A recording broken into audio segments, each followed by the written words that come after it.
Hello there, and welcome back to the Agostinho Zinga Show, episode number 659. That is the Agostinho Zinga Show, episode number 659, with your host, Agostinho Zinga, and I hope you are doing well wherever this show may find you. I hope you are doing swimmingly. How am I? All good, all things considered. I cannot lie. All good, all things considered. I'm right back into the action, right back here in front of you as per usual, delivering to you some of the best, some of the most legendary, some of the most epic cultural commentary you have ever heard in the past week or so. Clearly I've been sipping on too much of that black tar, right, as Brendan likes to call it. There's that black tar there wriggling in my glass, as you can hear. But yeah, big up everybody that's tuning in right now. Appreciate every single one of you for joining me as per usual every week on this hallowed platform of mine, So what have I been up to? I want to give you guys a quick update on my very eventful weekend. Some interesting tidbits I'm probably going to lay out here that I think some people may be interested in, some people may have had some experience in also, and so my kind of gripes of nightlife and whatnot that I'm kind of have to get to grips with and kind of, you know, learn to accept as I traverse this funky city called London that I'm currently in. But before we get ahead of all that stuff, let's do a bit of selfless promotion. Okay, so I recently appeared on my guy Rodeo Brito's podcast called the 2 a.m. Radio, but just 2 a.m. Radio, and we had a pretty decent discussion that I think a lot of you guys would probably wouldn't mind checking out. So I'm definitely going to put a link to this in the description when I finish, so you can check it out. But it's a 2 a.m. radio show that we did. It's available now on YouTube. We talk about a whole number of things and whatnot that you can kind of, you know, scan through and check out if you're interested to hear my thoughts on some of the things that I talk about on stream and on podcasts and whatnot. But I will link that interview on my flipping description once this podcast is over, and you can kind of check it out if you do need to check it out, because I think it might be one of my better ones I've done recently, to be honest. So definitely give it a listen if you haven't already. That's 2 a.m. Radio presents Agostinho. You can check it out. I'll put the link in the description. But yeah, big up my guy Rodeo Brito. That's definitely decent to kind of talk to him about the things I've kind of, you know, been talking about on stream as per usual. So if you want to check that out, I will have the link in the description, so please check it out if you do, and give that a listen, give that a view. I'm not going to play anything because it's a bit cringe to go and play other stuff of me speaking, but hey, you should check it out, please. That'd be greatly appreciated. So this past weekend I ended up going to Night Tales, a little sort of, you know, nightclub here in London in the middle of like Hackney Central, underneath some arches that I hadn't been to in a while, but I'm meaning to check it out. They've got, I think, 2 venues. They've got Night Tales, they've got Night Tales Loft. The actual Night Tales itself has like 3 or 4 rooms. It's got like a nice little outside courtyard type of place, but again, I'd never been there before, so this was a perfect opportunity to go, because Origins, who put on some really good nights, were having Roi Perez and Partok playing. Roi Perez being the legendary DJ who essentially is a Berghain resident, plays a lot in Panorama Bar, and somebody I kind of discovered having played in Color Factory a few years ago. I saw Roi Perez play back to back with Dr. Rubenstein, and it was legitimately one of the best sets I've heard in a while. And this was back when, you know, the Color Factory was called Mixed Garage. I think it's kind of under new ownership now, but once it was called Mixed Garage, I kind of went over there and I had an absolute blast. I really enjoyed it. So ever since then, I've kind of always kept my eye on Roi Perez, and whenever he plays in London, I try and check him out. I've also seen him play in Berlin once before, so you know, I'm generally a fan of his. And I hadn't heard Partok play, but on this set they decided to do an impromptu back-to-back, which was pretty decent, because I think they were meant to play like 3 to 4 hours each, but instead they ended up going back-to-back, which is, you know, decent for the fans as well, because then you get a little bit more of an electrified set that you can kind of get to enjoy. But the night was kind of ruined before I even began, because I pulled up there, right, and I have this issue quite often, because I'm a pretty big black dude. unfortunately, right? I do my best to try and get myself under a certain weight limit.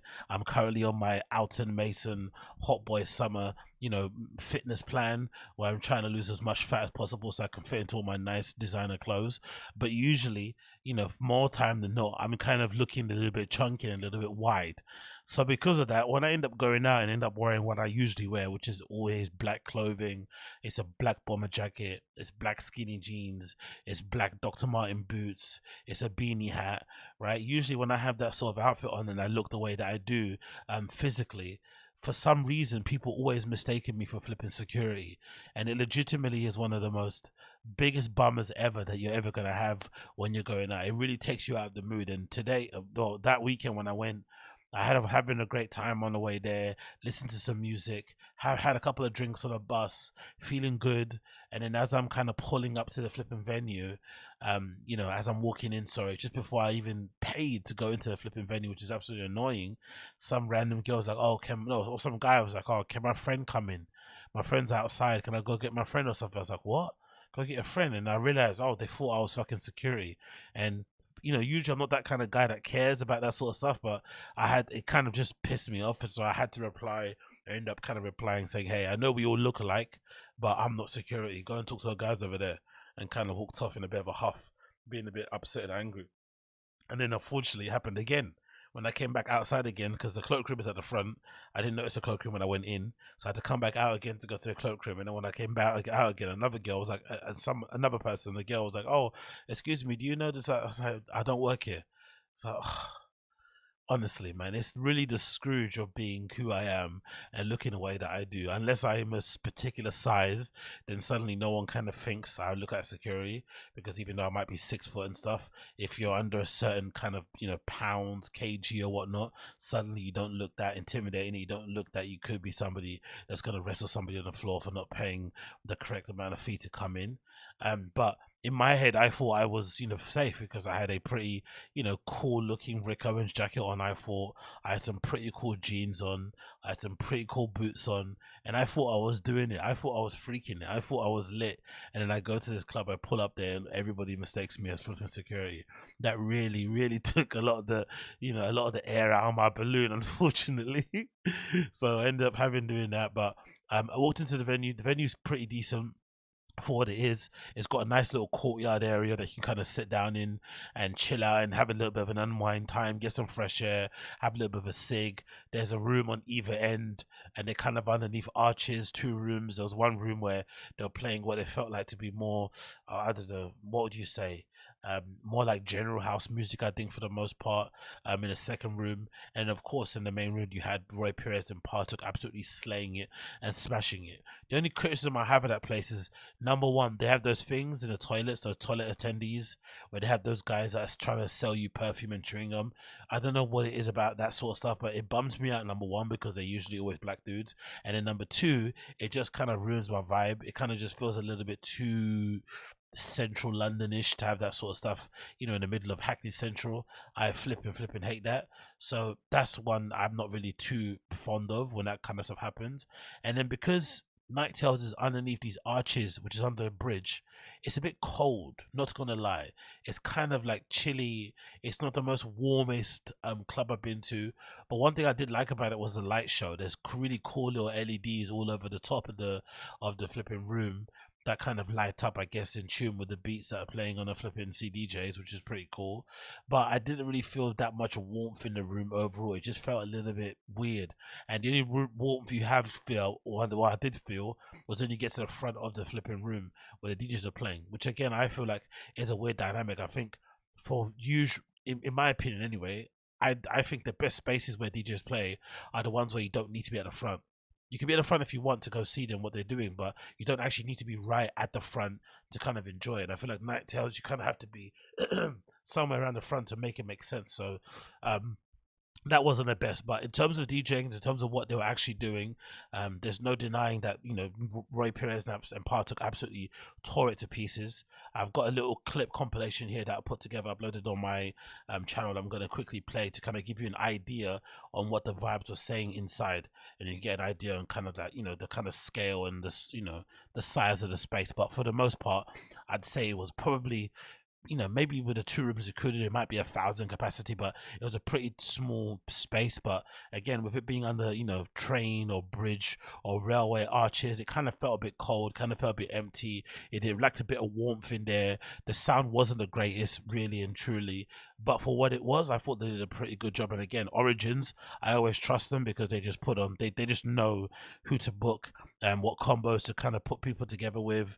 And for the most part, I don't think I've ever seen a bad lineup from them. So it's not really their fault. It's most of the space I wasn't really the biggest fan of. But, I might have to get used to it because Origins do a few of their nights at Flipping Nighttails. So it might be something to kind of get used to. But it's just the start of my experience. And I think I arrived at just after 12, I think, and the night only ended at 3, so it wasn't the longest night ever, but this is kind of a clip to kind of show you what was going on in there.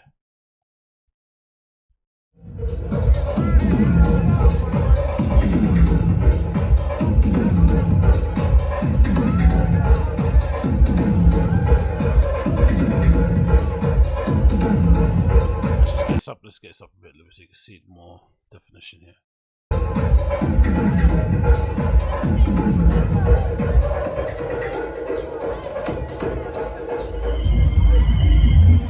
But one thing that was cool though, because it's Hackney Central and because it's where it was Origins, I felt like that venue is kind of like, I won't say it's commercial, but it's like, it usually books a lot of kind of normie-ish type of DJs.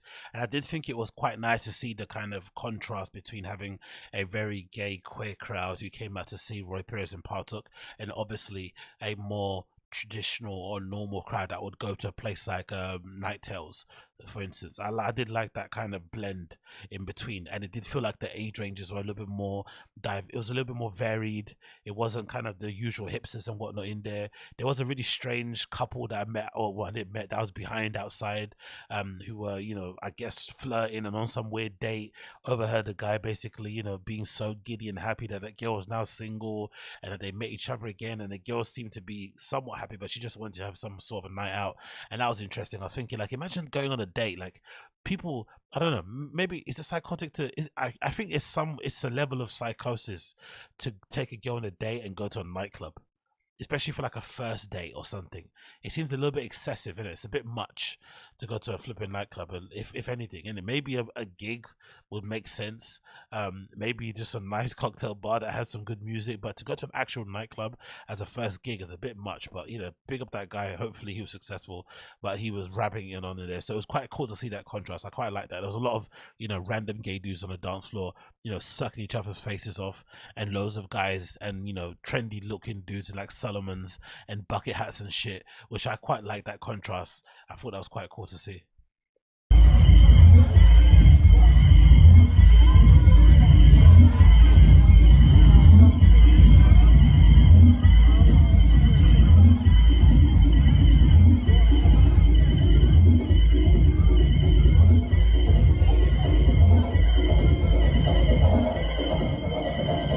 But my favorite song was this clip over here. There's a clip around here. I don't know what this song is, but there was this tune that I absolutely loved that I kind of recorded on here. I'm going to quickly scan across. Where is it? I think it was just after this bit here. This song I flipping love. I don't know what this song is, but this is what got me going. I was going crazy when this played.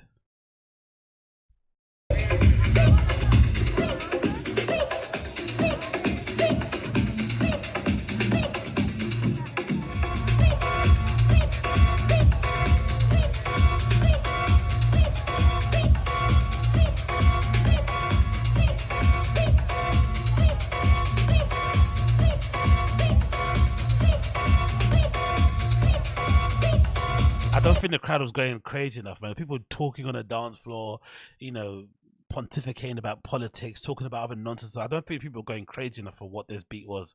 I don't know who the hell produced this, who made this, but this sounds insanely good.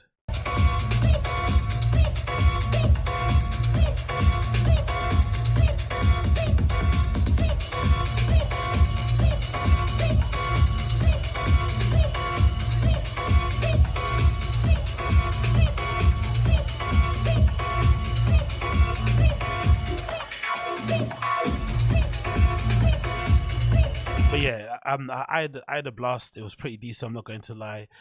Would I go back to Night Tales? It'll take me a lot to go back, to be honest. Obviously Origins put on a decent night anyway, and I trust them for programming. They always know to book the right people, and they always have great lineups in general. So if they put on a decent night, I'd probably go. But it's not my favorite club in London. I'm got to be honest. First time there, and I wasn't that impressed. A bit cold, a little bit drab, weird, good and weird crowd. The sound wasn't the greatest. It kind of felt a bit cold, lacking in any kind of real personality. And with it ending at 3 a.m. as well, it's a little bit of it feels like a little bit of a robbery. You have to go there really early. You have to go there around 10, because I got this ticket.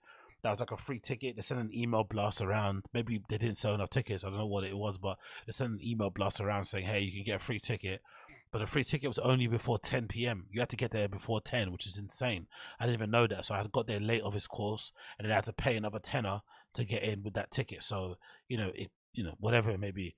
So, ticket price wasn't that crazy, but I still think for a club to go to a club at 10 p.m. till 3 a.m. is a little bit tight.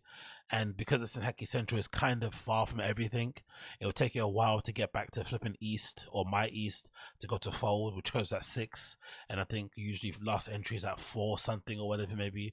So that's a bit of a mission. So you're kind of stranded, and you kind of have to, it's one of those weird venues or locations where you have to decide whether or not you want to stay there until 3, or you want to leave before 3 to go somewhere else and bounce, because there's no time if you'd said it until 3 to go from there to Fold and stuff other places. So it's a little bit of a risky move to go there, but overall had a decent time. Not the greatest club in the world, but I thought the programming was really good, and I was really enjoyed Roi Perez and Partok playing. That was definitely one of my highlights. But definitely go and check out. Next, I quickly want to mention this news, more news regarding No Jumper staff. And I don't know, I'm a little bit perturbed by this. I think basically people need to maybe take a bit of a chill pill, and this is kind of tying into the title of this podcast. I think people need to know how to play their position a little bit and kind of understand that just because everyone else is doing something, you should also not want to do it. So as most of you know, a lot of the No Jumper staff have decided to just jump ship off the back of what happened with AD, and what happened with Lush, what happened with the house phone. For varying reasons, those guys decided to leave and not come back. Some of those guys got fired, but I think every person's situation was kind of different and very specific. So I don't think anybody else in the company should be taking their kind of decision making, on whether or not they should stay at No Jumper based on what those guys are doing. Of course, with the exception of like T-Row and Duno and those guys who clearly came to No Jumper because of AD to do at the end of the day. Maybe they did owe AD some loyalty in that regard, and it was quite cool that they kind of stuck with him.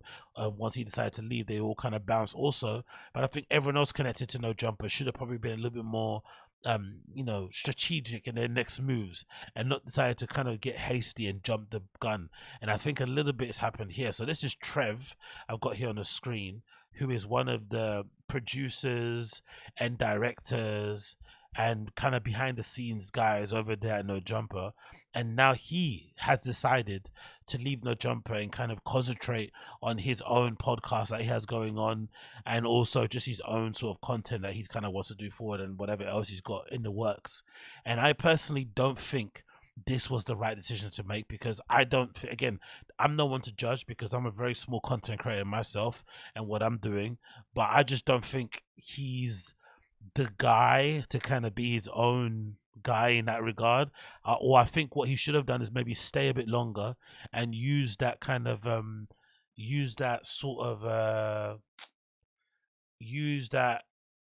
kind of rub from No Jumper to help him with his own channel. I don't think you need to just jump ship. You could have easily kind of parlayed that, or even if you wanted to, you could have maybe even spoken to Adam and Josh and kind of worked out to try and figure out if you could get flipping if you could get his own show on No Jumper. That would have been pretty decent also, but he didn't want to do that, so he kind of decided to leave. So this is Trev, former of No Jumper, explaining why he did leave No Jumper, and I'm going to just add on to the end of it why I think it might be a wrong decision. Well, yeah, man, like going into this pod, I had a lot of anxiety for some reason, just because I didn't know how to handle it or talk about this. But pretty much I've decided to leave No Jumper. Wow. And work as an independent creator. Round of applause for that, because I think it's it is a round of applause. It's a thing to celebrate, like. But we could boo you as the homies for sure. Boo! L's in the chat. L's in the chat for Trev. It was just like a timing thing. Yeah. You know, and I spoke with Adam and Josh, and I have their blessings, and you know, it's the bridge is not burnt. I'm not going out bitter. Yeah. I'm still open to working in the future. Like, none of the doors have closed. So they understood. I feel like I have their support, and I'm ready to just keep doing what I've been doing. I got the podcast going, the interviews, this. Like, it's gonna be hard. You had a graceful exit, though. Exactly. Like, and you didn't burn the shit down. You didn't go out with a bang type shit. Standing on the desk, pissing everywhere and stuff. Let it bang for me. Yeah, because I mean, just how everyone's kind of going out. They kind of are going out on the wrong note. Yeah. And that's not even maybe their fault. Well, it's just how shit played out. Yeah. But for me, and I know kind of the optics of it, of the timing and everything, kind of looks like, oh, maybe I don't fuck with them no more. Or I'm choosing sides or anything like, or something like that. But the fact of the matter is, it's just, I've been there for 3 years, you know, done a lot of dope shit with them. Yeah. And this shit came out of my control. And sometimes you just got to deal with the cards you're dealt. And they understand that. And that's why. And you had the conversation with the people that brought you in too. Like, it was all. Yeah. I mean, Jason was there, Adam. Yeah. Like, it was literally the people that, I don't know, you started with. For sure. And it's like, this shit wasn't even an easy decision at all. It's definitely weighing on nights. Me. No, they weren't that sleepless, but waking up tossing and turning, waking up in a cold sweat. I will tell you, I did stay up late though, like while all this shit was happening. Like, I couldn't go to sleep, but once I was feeling the same shit, bro. I feel like it was just crumbling because there was a lot of shit that was just kind of unknown. A lot of narratives, but yeah, man. So Friday was my last day. See, that's the thing that I'm kind of sad about too. I'm just like, I didn't even know that our last like cubicle sesh was our last one, you know? Yeah, literally when you left, it was like, I'll see y'all next week type shit. Yeah. Like, had I known that was going to be the last one, I would have been on bullshit. Anyway, you get the gist of what they're talking about. Now, personally, I just think a lot of these guys are being a little bit too hasty. And I understand why, because it's kind of like the prime opportunity to kind of jump ship, because Adam's going through what he's going through, you know, Jumper's going through what he's going through, and considering all the eyes that are kind of on them with the drama, it probably is a good time to sort of like segue into doing your own thing. But a part of me thinks some of these guys, especially some of these peripheral figures or background characters like Trev, could have maybe benefited from doing both things at the same time and really kind of pushing themselves to the forefront. Because what you'd imagine is that with big personalities like T-Rail away, AD not there, Duno not there, Housephone not there, Blasey not there, there's space now for guys like Trev to kind of step into the limelight and maybe take some of those eyes and ears and attention and kind of focus it on what he's doing and turn it to his own platform. So basically do what T-Rail and AD were doing when they were not at No Jumper and kind of building up their own platforms. That could have been a great way to kind of go about things and sort of let it pop there. I think the decision just to jump, it kind of felt easier now to do it because everyone's doing it. I know he said he didn't do it because of that, but clearly he felt a little bit more courageous and had a little bit more, wanting to do it because everyone else was kind of doing it at the same time. It makes complete sense. I just feel like it's a bit hasty. And if you're being really critical, really hyper critical, I don't know. Does he really have it to kind of be the guy to do his own thing going forward? I don't really know. I don't really check out his podcast or watch it. I know some people enjoy the interviews and whatnot, and maybe he speaks to a certain demographic, but I don't know. It just feels like a lot of these guys, in LA and whatnot, have a really weird time or hard ability to know how to play their position, because some of them maybe aren't destined to be like the main guy. They all kind of think they all think they're Adam 22. Basically, everyone kind of wants to be Adam 22, and no one wants to be like Adam 21 or Adam 16, right? No homo or no pedo, but you know what I mean. Like, no one wants to be like no one wants to be just like a star employee. They all want to be like the mogul. They all want to be like the network head and all that malarkey. And I don't think it's I don't think it's as amazing as what they're thinking it is, to be the actual boss that's running things, because that's essentially what Adam's kind of figuring out. He's figuring out in real time that actually being the boss and managing people is a lot harder than he actually anticipated it would be, and a lot stressful, and especially for someone like Adam, who doesn't have the greatest personality in the world anyway, not the warmest guy, not the easiest guy to get along with or like. Add that to being a boss, it could be a little bit hard to kind of work that and make that work and whatnot. So I feel like these guys are going to be in for a rude awakening once they step out there into the, once they step out there on their own. But then again, you can't begrudge somebody for at least going to try. That's something that you could definitely say, hey, at least he's trying and he's going to do his thing. But I just feel like there could have been a more strategic and a more sensible way to kind of go about doing things. Personally, for me, maybe I'm mistaken, maybe I don't know what I'm talking about, but I think he could have gone about it in a better way. But hey, regardless, this is what they're doing, this is what they're kind of going forward, so let's see how it kind of shakes out. But again, it is a really sad indictment on flipping Adam 22 that, even these flipping, behind the scenes guys, producers, directors, editors, even those guys are leaving. That tells you everything about the working conditions, over there at No Jumper, that even guys behind the scenes who can definitely, you'd think, be able to put up with more of that stuff because they're not, dealing with the tyrant side of Adam, are deciding to leave also because, there's an ample opportunity to do so. So it's a very, very interesting situation overall. So moving on from that, let's talk about this, because this has been all over the timeline, and I think this is a pretty cool thing that Elon's doing. So Elon Musk has declared a war basically on verifications on Twitter, and he's decided on all days, on April 4th, which again, he's got a thing for dates and timing or whatnot, he's going to kill all legacy blue check marks. What does that mean? So anybody that got a verified blue tick on Twitter before Elon took over, and usually those were handed over to people who were notable, people, celebrity, people that were in the news, to sort of differentiate them between, regular guys or gals who were trying to impersonate them. All those legacy accounts will be completely nuked, and if you want a verified tick next to your name, you're gonna have to basically purchase Twitter Blue. There'll be no more legacy ticks at all going forward. And I personally think this is a good thing, because for whatever reason, I feel that Twitter's blue check mark was like a weird flexing, I'm better than you type of thing, which is odd, because I don't think you get it on any other platform, even a platform like Instagram.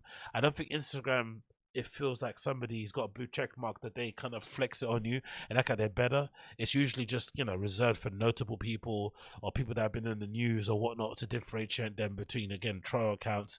But it's not actually used as like I'm better than you than something. So I think a lot of the journalists out there who are using a Twitter blue check mark to kind of flex on people are going to be crying. A lot of the celebrities that use the check mark again as validation are also going to be crying. So it's going to be funny to see how it kind of plays out. So it's courtesy of TechCrunch.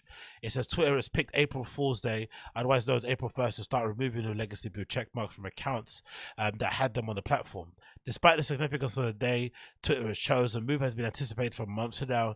Musk tweeted in December that the company would remove those checks in a few months because the way that which they were given out was corrupt and nonsensical.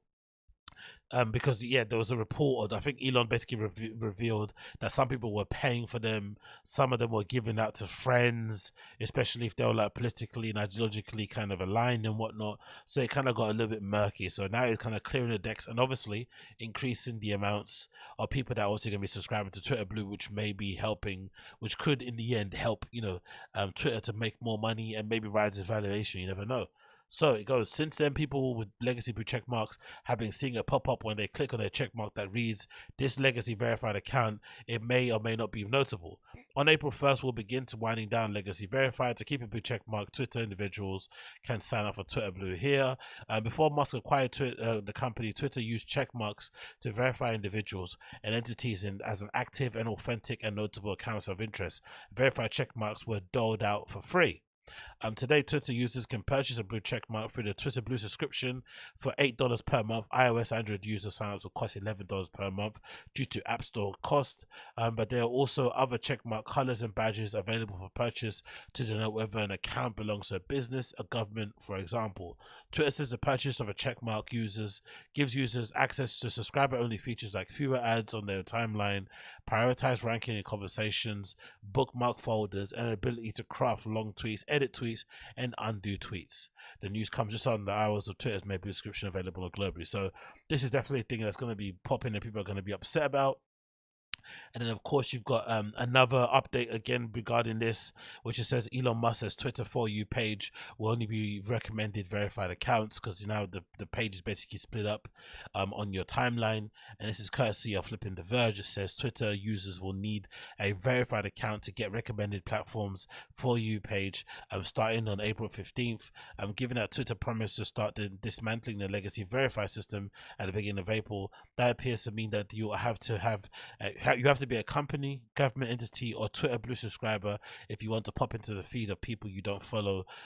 Musk clarified on Tuesday that accounts you already follow will show up in the For You too, since you've explicitly asked for them. Musk claims the move is the only realistic way to address advanced AI bot swarms taking over. Verified users also going to become only accounts that can vote in polls for the same reason, Musk says, which is pretty crazy. If you want to take part in the poll, you have to buy a badge, you have to buy a tick. Hilarious. It's worth taking this announcement with a grain of salt, as Musk tweets aren't usually turned into enforced policy or features. Perhaps the biggest example was the promise in February that the company was going to start sharing ad revenue with Blue subscribers. That's still MIA almost 2 months later, the same month. Okay, cool. Basically, The Verge are hating, but essentially we're going to see that kind of doled out. And I personally don't think it's a bad thing. I'm all for Twitter subscription and paying for verified checks and stuff if you want them. I think those features should be opened up to more people to check out. Like, for instance, once Instagram introduces flipping paid for verification, I'm gonna get it simply because I want to be able to share my links via Instagram stories. That's the only thing I really use. I don't really post on my main feed that often, but I would like to be able to share a link to something I'm making, something I've checked out that's cool, and be able to just share it via the Instagram stories with a link. But at the moment, that's only for people that have verified tick or that have over 10,000 followers. You get that feature opened up. But if Twitter or Instagram specifically could open up other features and let you kind of use them if you bought verified, I'd definitely sign up for it.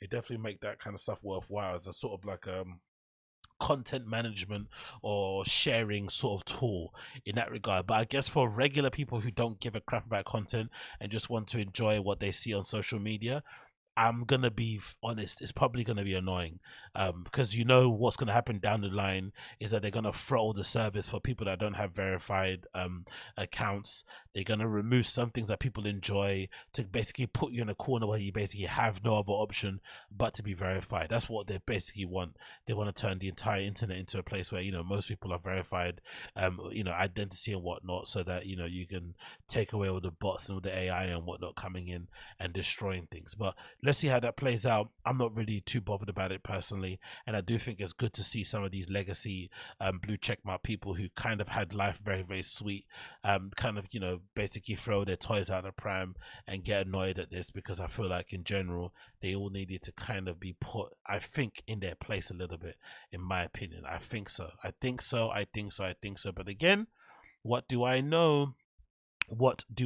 So we've got an update here courtesy of New York Times regarding my favorite tyrannical art boss, a guy that is looking like he might be running a little bit of a satanic cult over there in New York by designing some of the coolest sneakers in the world and also designing some of the coolest pieces of art in the world. And of course, you know that guy to be Tom Sachs. Tom Sachs has another article here courtesy of New York Times where they're trying to dive deep into his practice, into his methodology, into his mindset regarding the recent attacks or the recent expose about him and his studio and how he allegedly treats his staff members, treats his studio assistants, and just treats people in general that work in and around him. And he doesn't sound like the greatest guy on paper, but again, if that means you have to kind of put up with him being an absolute dick to you in the workplace, and you end up getting a pair of Mars yards, I'm all for it. I'll sign me up for that, mate. Sign me up for a bit of abuse. Sign me up for this little short king to shout in my face so that I can get those rubberized flipping Mars yards with a rubberized toe. I'm all for it. I really am. But this article's courtesy of the New York Times. It says, "Who is the bad art boss?" And it features, our short king there, bent over somewhere in the field, wearing the Nike, the Tom Sachs Nike Craft Mars Yards, the GPSs, the general purpose shoe, a really good shoe that I haven't copped at the moment, but I definitely will in the future. So the article follows. Tom Sachs, the downtown artist who's recently come to broader public attention over accusations of epically mistreating his studio assistants, first emerged as a creature of the interest in five-rolling Midcote, New York in 1994, when he built a creche for Barney's Christmas windows and cast Hello Kitty in the role of Jesus. Outraged Catholic groups placed hundreds of calls to the store, and the display was quickly removed. Still, it was a time when a calculatedly offensive expression, a tasteless gesture, did not signal the midnight of a career so much so as the bright early morning. By the 1990s, New York was no longer the center of the art world, and the influence of the critics was long past a period of a decline. Gallerists and curators whose affinities had once been entwined with the preoccupations of the totemic intellectuals now found themselves increasingly under the spell of the fashion world's mercurial vision. The era of the Clement Greenberg, who had his famously championed abstract expressionism for its resistance of the invasion of Converse, was long over, succeeded in a new age that brought a rapturous enthusiasm specifically to these intrusions of the market. In this environment, Tom Sachs found the trend of chasing audience with his cheeky banalities, sculptures of fast food meals wrapped in Hermes packaging, a toilet made out of Prada shoe boxes, and a homemade gun with a Tiffany logo. For a 2002 group show about the art and Nazism at the Jewish Museum, Tom Sachs built and described a pop-up concentration camp forged out of a Prada hat box. Crazy. Then the writer Deborah Solomon asked him in an interview in the New York Times magazine what any of this could possibly have to do with Hitler. Mr. Sachs responded that fashion was like fascism because it was about the loss of identity. Fashion, he went on, is good when it helps people, when it helps you look sexy, but it's bad when it makes you feel stupid or fat, suggesting that the coercion of the Harper's Bazaar existed on some continuum of the Gestapos. You know what I'm actually confused about? I'm actually kind of curious. Why hasn't Tom Sachs ever worked with Kanye? They would be a pretty good combo. Maybe they're just too similar in their personalities, and they probably get on each other's nerves. But I'm surprised that they haven't worked together beforehand, because I think a lot of their kind of outlook on life and clearly their ego would definitely kind of align. The notion that Sachs was critiquing the vulgarities of the luxury consumerism, however mindlessly, was just pretense, his own and one passed along by his obsequious fashion press. But the joke was always on us. He was finding his way into the firmament, moving pop art away from its origins as a means of cultural comment towards a newer language of collusion. A descendant of Warhol's, if we imagine that Warhol had held the ambition of an actual work of the ambition to actually work for the Campbell Soup Company. In 2006, the Fountain Prada, a gallery space in Milan, held a Tom Sachs exhibition. 6 years later, in 2012, he began to ongoing collaboration with Nike to make sneakers a relationship that has now been jeopardized.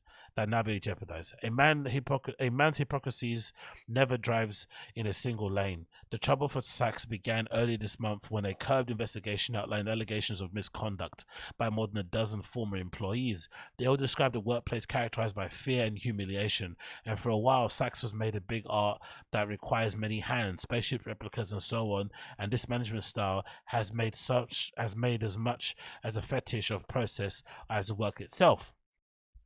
Again, you see here some poison gas canisters in Chanel and Hermes and Tiffany wrapped I kind of like these, are really cool. 13 years ago, he released a short film called 10 Bullets, meant to serve as an employee guidebook instructing staff on the many exacting rules, keeping fit, answering orders with the words I understand or I don't understand, which has a satirical charm until you realize that the sentiment behind all this is largely serious. In the Curbed article, former workers alleged that Mr. Sachs made sexist comments about women's bodies, lost his temper, kept vintage porn on the walls, threw things, and called people autistic and R-worded, and made the assistants tend to demeaning personal attacks. This sounds like a standard art studio. This sounds like a standard design studio, a standard studio, you know, anywhere you've been. Really and truly, he doesn't sound any different than anyone else I've heard in this position who kind of holds some position in culture as well. High regarded. They usually operate their studios in this kind of way for whatever reason. Maybe because they can get away with it, maybe because they're cunts deep down. But this doesn't sound too crazy. Even though it sounds crazy, it doesn't sound too it doesn't sound too unfamiliar to me. That's a better word to say. It continues. Said a week or so later, more allegations surfaced in a piece by Artnet News, among them from a former assistant who said she had to pick up clothes from Chanel for Mr. Sachs's wife, Sarah Hoover, whose Instagram page is a showcase of her life in Chanel, and prepare meals for her French bulldog consisting of wild rabbit, spinach, aloe water, and coconut oil. Yo, they feed their French bulldog wild rabbit, spinach, aloe water, and coconut oil. Fucking hell. That is crazy, mate. In response to that assertion, a studio spokesman told Artnet that assistants were in fact dispatched to make Napoleon's veterinarian prescribed meals. Neither the dog's called Napoleon. Neither did the studio deny that Sachs once appeared in a Zoom call with Nike in his underwear. It did clarify that changing clothes was a feature of the weekly virtual fittings. So he turned up to a Nike meeting in his underwear and still kept his deal. That's how you know you're a big dog. That's probably him flexing. That's probably him doing what Kanye did. Remember that video of Kanye showing the Adidas executives porn on his phone? That was him basically, you know, basically dunking on them and saying, hey, this is how important I am. I can stand here in this meeting, show you hardcore porn of some woman that's got a German accent, and you guys can't do nothing about it. Like, you know, that's probably his version, I'd imagine. In a public statement made after the accusation surfaced, Nike said that it was deeply concerned about the various serious allegations. I love that phrase, because that means nothing. That means Tom Sachs is a big dog. His stuff sells out. It resells for crazy amounts. It's good marketing. We don't want to cut him off and send him to Adidas or Puma. We want to keep him. So we're going to act like we're concerned, act like we're going to do something. We're not going to do anything. Deeply concerned by very serious allegations doesn't mean anything. Little words that means nothing. Anyway, it continues. Around Sachs, that the company was in contact with Tom in his studio, seeking to better understand the situation and how these issues have been addressed. It sounds like what Kim said when Balenciaga got cancelled for the BDSM bears. Anyway, it continues. On Tuesday, Mr. Sachs sought to confront what had happened, sending a letter to his staff. Although he said that he had never tried to make anyone uncomfortable, he acknowledged that he could be impulsive and even aggressive, and he was demanding boss who always expects the absolute best, but that the recent representation of him in the media did not portray the totality of his long career, which I agree with.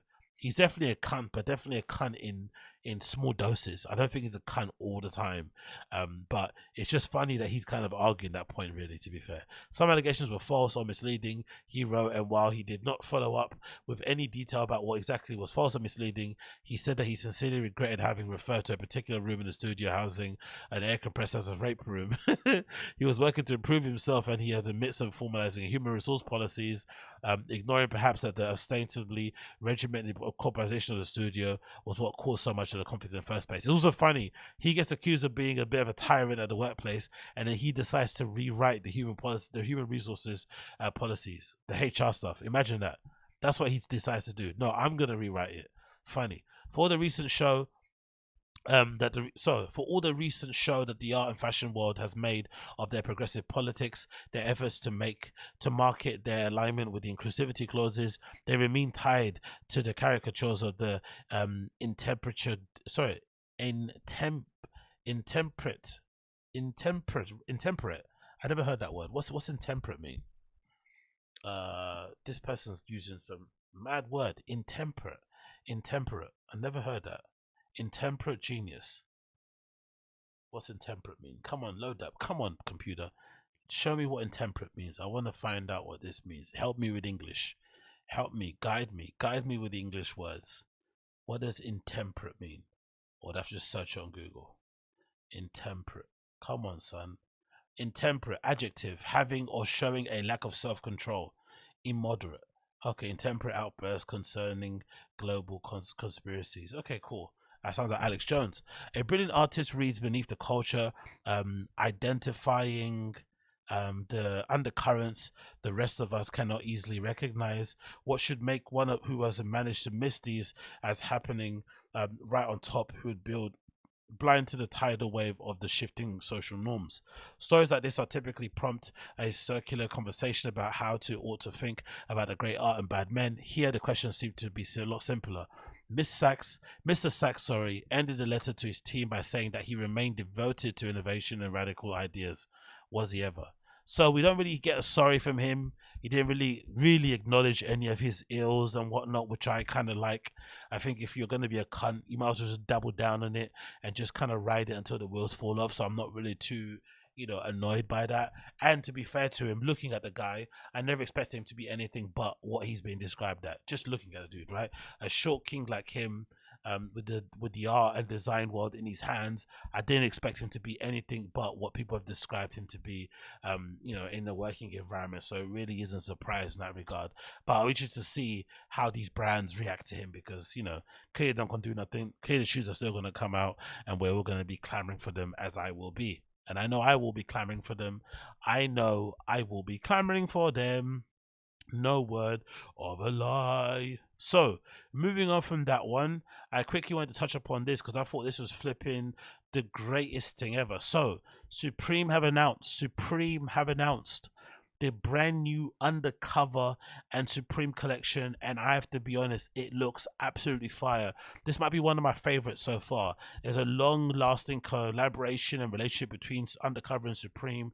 They've done some great collections in the past that people have loved. I still kind of, am fantasizing about those bondage pants from a few years ago that came out that were done really well, but I feel like this might be the hardest thing I've seen in a while. So it's courtesy of Supreme. It says Supreme has worked with Undercover on a new collection for spring 2023. The new collection consists of a trench puffer coat jacket, puffer jackets, BDU jackets, track jacket, SS shirt, 2 hooded sweatshirt, layered jeans, 6-panel hats, and more, and will be available on March 30th. And then in Japan will be available on April 1st. And why did I say it's the hardest? Because of the first image. This first image might be one of the hardest things I've seen from Undercover and Supreme in a while. So the first image, what you've got here, is this amazing, almost sensational teal looking puffer jacket with leather sleeves, the studs on the top and near the cuff. That looks absolutely beautiful. But another thing that's really the pièce de résistance are these pants that have these flannel shirt type of effect around the waistband, and you think that's an actual shirt, like a styling tip. It's not. What it actually is like a flannel shirt that's got a zip that you tie it around your waist, so it kind of looks like a shirt wrapping around your legs, but it's actually like another bit of a layer, like kind of basically a belt in a way, which is pretty cool. But I love that puffer jacket. That puffer jacket is so fucking hard. I'm a sucker for a good puffer jacket, or just a jacket in general with a good sleeve on it. And you can see a bit of the pants here, what I described earlier on. You can see a bit of it here in this picture with the jeans. So you got a picture of the shirt here with the jeans, and you got the zips that run across here, so you can kind of strap or kind of zip up your shirt around your waist. I think that looks absolutely special. I flipping love these. Honestly, that puffer jacket with the black sleeves looks absolutely incredible. I love the loose fitting nature of these jeans, right? It's giving 90s, it's giving early 2000s. I love this nondescript Arabic flipping font on the crotch here. Very Japanese, right? Just converting words from English and putting them in flipping, Arabic flipping script, and having them in the crotch area is definitely on brand. I'm loving this over trench coat that they have here. So essentially, you've got this trench coat that has a detachable puffer jacket on the inside lining with a hood on it, which is pretty cool. You don't really see that too often. A trench jacket with a detachable puffer jacket that also has a hood. I think that looks pretty cool. And of course, the tracksuit here with this brain logo with the bones sticking out of it, which I think is really a bit of a win. And you got the same sort of Arabic lettering here on the back also. Again, the pictures are awesome because it looks like with the pictures, it looks like they've taken regular lookbook pictures of the items, but then they've also decided to screen print or maybe take a phone and take a picture of the lookbook pictures from their phone and upload it. So I quite like that effect. But one of my favorite pieces of this is this camo print. This camo print looks so fucking hard. Like this is definitely giving Capone and Noriega. This is definitely giving Cameron and Dipset early 2000 vibes. You've got this nice sand colorway in camo, desert sand. You got this nice black sort of colorway also going on there, and you got this nice hit with Undercover Supreme here towards the back. And again, the fit looks really good, nice and relaxed, nothing too tight, nothing too crazy. You got again the same jacket, he's got the same tracksuit pant, sort of like pattern style there with the brain logo. I love this paneled long sleeve. This looks absolutely beautiful with this nice barbed wire design here on the middle. I really like that. And then on the sleeves, or this long sleeve, you've got anti-U, anti-war. I'm not too sure if this is commentary on what's happening over there in Ukraine and Russia, but I love it. And again, you got this kind of detachable belt flannel thing going on there as well, which I love, and I think will be really popular with a lot of people. But that looks absolutely brilliant. You got some nice tartan shirt there, a nice flipping spray. It looks like a speech bubble spray top as well. That looks pretty cool. That tartan is really nice, which I've seen. I think they've used that exact print in a couple of shirts before Supreme anyway. That kind of level of tartan with the red and the yellow and the black and stuff, because there's a bit, looks like yellow, maybe that line is yellow, I'm not too sure, but I'm sure they've used that tartan before, because I'm sure I had a shirt from Supreme from like 2015. That's a long sleeve that had the exactly same tartan, I'm pretty sure. But anyway, we continue. More nice tracksuits, a nice t-shirt here that says sup with a decent little illustration in the back or artwork. I'm not really too sure what that is. We've got another hooded top here also that says anti-U, which is nice also. We've got a bunny there with the middle finger kind of pursed up, and then we've got this hat as well with the studded buttons on it on the top of the spikes. But yeah, the stuff's awesome. You've got this nice puppet t-shirt here, Puppet Master. I'm a big fan of that. It kind of looks a little bit like Cowboy Bebop, this logo. It's giving Cowboy Bebop a little bit there, but yeah, love everything about it. It looks really, really cool. And again, these little bags, this little satchel thing is a really cool look as well. The style looks amazing. But yeah, this puffer jacket piece is definitely going to be a standout, and definitely I think anticipate it being very popular when it does eventually drop. It comes in all black, and then you got this nice teal colorway with this sort of brown effect sleeve. I'm not too sure what color is the best. I think they're both equally as hard, but these are really nice. And then you got this trench coat that I mentioned earlier with the detachable puffer jacket hood type of thing as well. That looks really nice. Then you got the jeans that I mentioned before with the detachable tartan flannel belt thing that goes around you, which I think it looks a really, really clever idea to have it sort of zipping around there and to make it look like you've got your flannel wrapped around you, you know, Kurt Cobain style, but actually it's zipped on your pants, and there's a nice Undercover Supreme hit at the back here, 2023 anti-war. So definitely wear these when you get invited to the flipping Kremlin to see Putin in it. Definitely wear those. You've got different colors of the pants. Comes in black, like denim and chino colorway. I like those. Maybe you can interchange a shirt if you wanted to.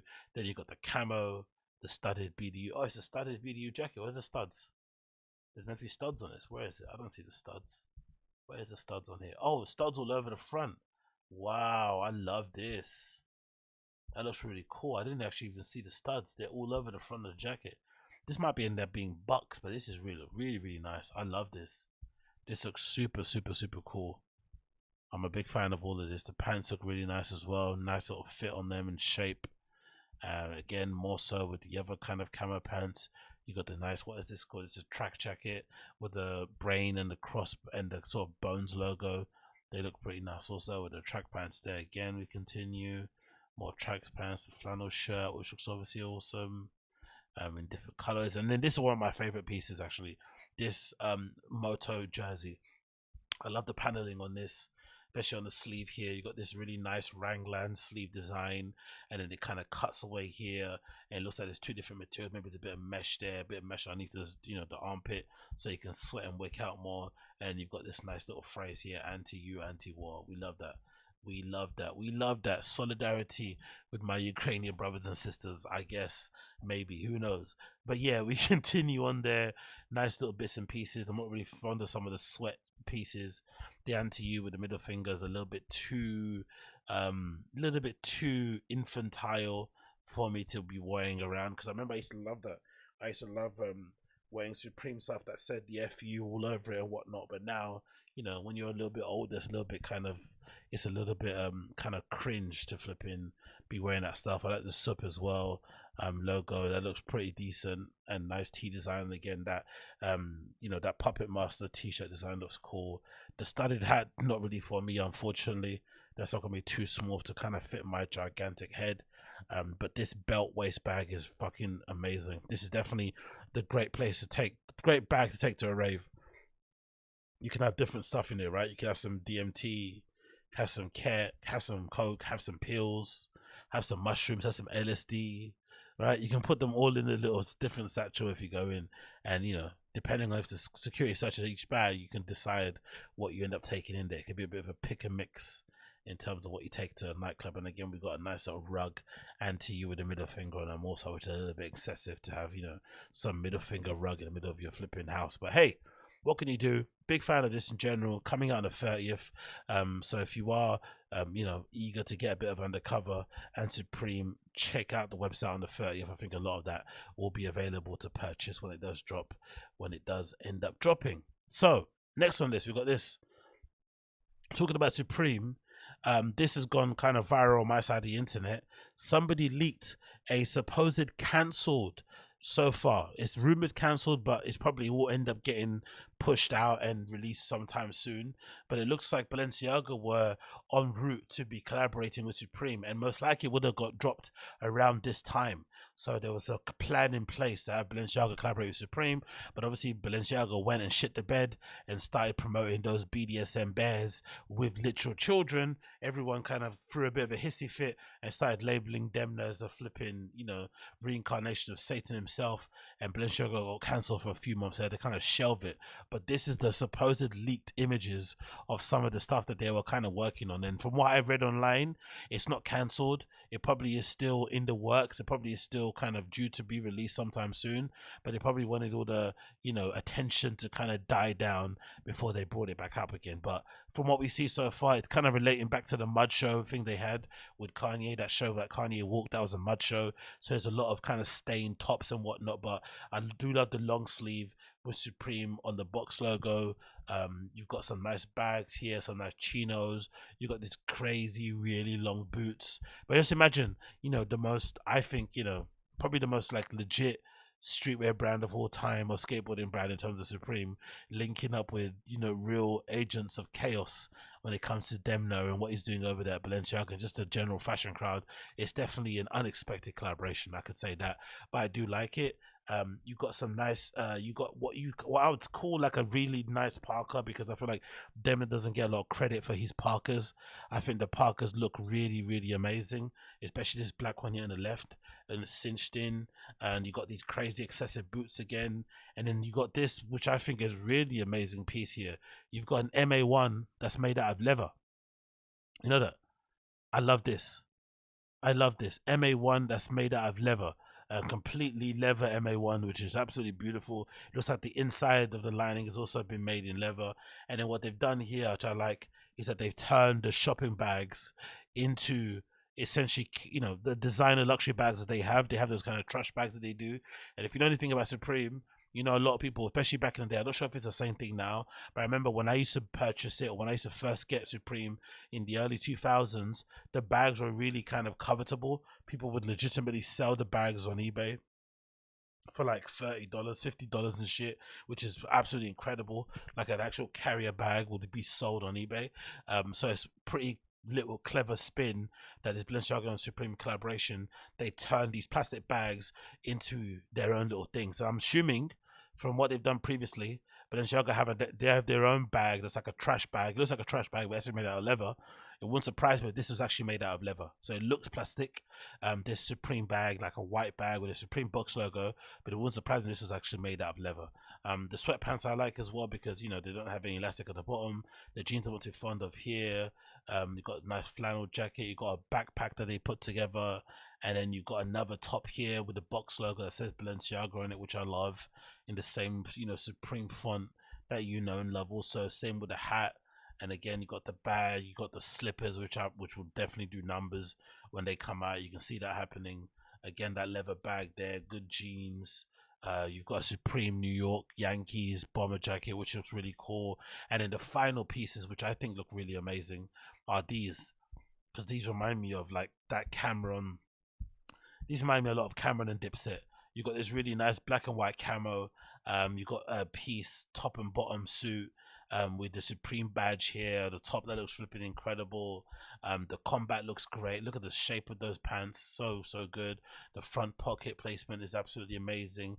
I loved how they've been kind of aged and ripped up a little bit. And then you've got the addition of these glasses also that I'm actually a big fan of. So it kind of, a lot of kind of Balenciaga greatest hits mixed with the stuff that you know and love from Supreme. You got another box logo here that's been kind of exaggerated and blown up a little bit. But I think this collaboration will definitely do numbers when it comes out. So far it's kind of cancelled from what I've been reading online. But I have a feeling, judging by the reception, myself included, the fanboys out there, they're going to see all the hype and the acceptance, and people basically moved on for the BDSM thing, and they're going to probably end up putting these back out again eventually. I think so. But I do like these. I think they look flipping incredible. I'm a big fan of this whole collection overall, and I would wear this in a heartbeat, especially this outfit here. This is definitely my favorite. This kind of, camo, snow camo, grey, black and white, whatever camo this is. I absolutely love it. Really, really do like that. I think it looks absolutely incredible. And this Parker jacket also here on the left hand side really, really piques my interest. And of course the sunglasses as well that they've added on there look really, really incredible. And I'm sure people would love this, because this reminds me a little bit of that Loewe jacket that everyone's going crazy for at the moment. That puffer jacket piece everyone's kind of wearing out there. But yeah, these look really cool. Nice little flip. And hopefully Demna's basically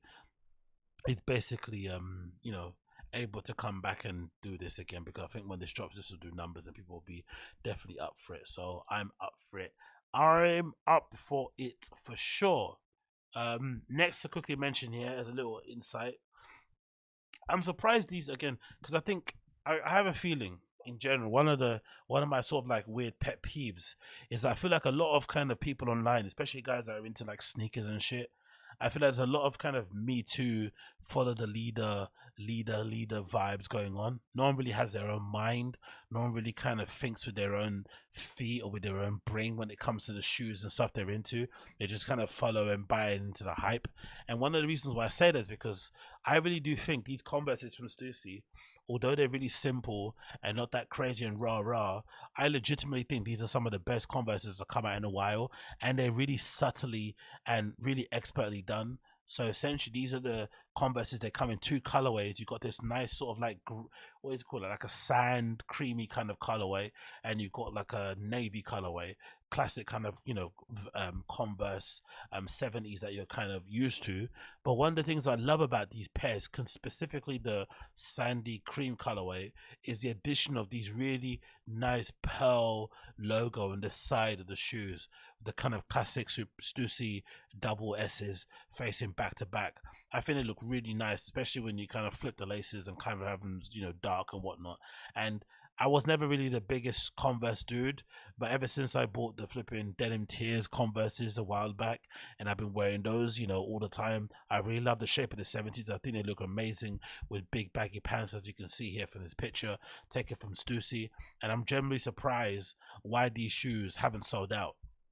I'm generally surprised why people haven't decided to go crazy on these shoes, because I feel like these with the pearls on the side look absolutely beautiful. But for some reason, if you go on the Stüssy website, they're still available in all the flipping sizes. And a lot of me thinks it's because, no one famous has basically worn them. And everyone is now so preoccupied with wearing Jordan 1s and flipping, whatever, so, Panda Dunks and shit. But no one can think for themselves and decide, you know what, let me freak these bad boys, because I think these are legitimately beautiful. Like, you got this nice, canvas type material on the upper. the addition of this nice pearls on the side, and considering all the little TikTok, fuckboys out there that love wearing pearls, you'd imagine they'd kind of be on these. And these are even more cool if you look at these, because essentially these have been like flipped inside out. These are like inside out, Converses. You got the Converse One Star logo on the inside, and you got this pattern that's usually on the inside of the shoe on the outside. You've got the Stüssy logo here underneath the flipping tongue. Loads of really nice, cool little details. The metal eyelets are also pretty cool. I just love these. I think they look really, really cool. I'm generally surprised why these haven't flipping sold out. Look at the sizes, all available in basically full size run, with the exception of if you're under a size 7. So it looks like the ladies might have liked them, but no one else has. And even the black and white ones I think are really cool also. I'm a big fan of the black and white ones. You got the other logo here with that kind of classic Stüssy star logo on the side. Even the black and white ones are really well done. Yeah, but this Converse 70 high, the shape is absolutely fantastic. You can't go wrong with the shape. Silhouette looks absolutely crazy. Materials actually look amazing. And you've got the same sort of like inside out design going on here also, with the Converse One Star on the inside. And you got this kind of nice canvasy type material on the outside. That's really, really well done.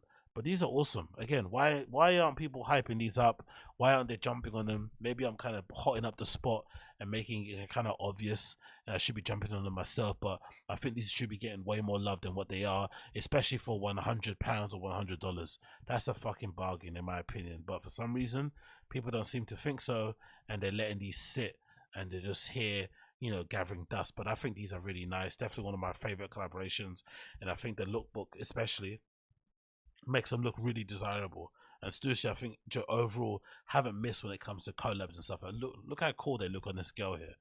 They look so cool, those shoes, with a little lace flip as well, made in black. Like, I think they look pretty cool, especially with the lace flip. I think they definitely look better with the black laces. But yeah, big up Stüssy for always putting together some really cool collaborations and making them look really, really, really, really nice. Oh yeah, people are saying in the chat, yeah, Sleeping Buddha saying, is it because they're uncomfortable? I don't really find Converses that uncomfortable personally. I don't find them any more uncomfortable than Vans. I feel like Vans, especially Aerials or Authentics, are just about as much as uncomfortable as any sort of Converse. And plus as well, I feel like Converse, the more you wear them, the more your feet get used to that sort of feeling, because I feel like nowadays, myself included, I wear a lot of like New Rock boots. I'm wearing Dr. Martin boots, I'm wearing Rico boots. Like, I'm always wearing boots, stuff with a thick sole. So the only time I wear stuff like that's mainly a thinner sole is when I wear like my gym shoes and shit, right? When I got my Metcons on. But even when I'm running, I've got Hoka on a massive chunky maximalist shoes. So I feel like a lot of us have those shoes in our wardrobe, so it just takes a bit getting used to put on like a plimsoll type of shoe, or like a really thin type of shoe in terms of a Converse. But I feel like the Converse 70s aren't that thin, and I feel like they have a really good silhouette. The kind of the shape overall kind of sits really well. And from my knowledge of having a couple of pairs, I know that the sole isn't as thin on the 70s as it is on other Converses. Like, for instance, this sole here, even though it looks kind of low, I'm pretty sure your actual foot sits around somewhere here, which is just above the foxing line. So it doesn't actually sit that low when you look at it. Actually, it's quite kind of a thick sole, but it's a bit deceptive because it's kind of encapsulated, so you don't really see it. But for sure, your foot basically sits around this line, which is just above the foxing line, so it's not as low to the ground as people would expect it. But yeah, I'm a fan of Converses. I love them.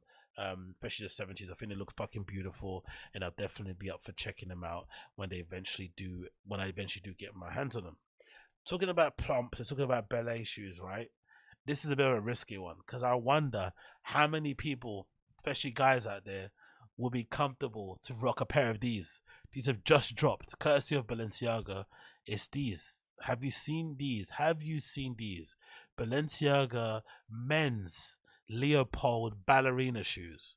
Yes, you heard that right. Balenciaga has put together their own version of a ballerina shoe for men, and they're priced at $995, and they come in this lovely turquoise color. You got this nice cream color and this nice black color. But I'm curious, what dude would be comfortable enough to wear these? Because I have a feeling these would end up looking quite swaggy. You put on a pair of socks, you put on some really baggy jeans and a hoodie, and you kind of freak them in a non-conventional way.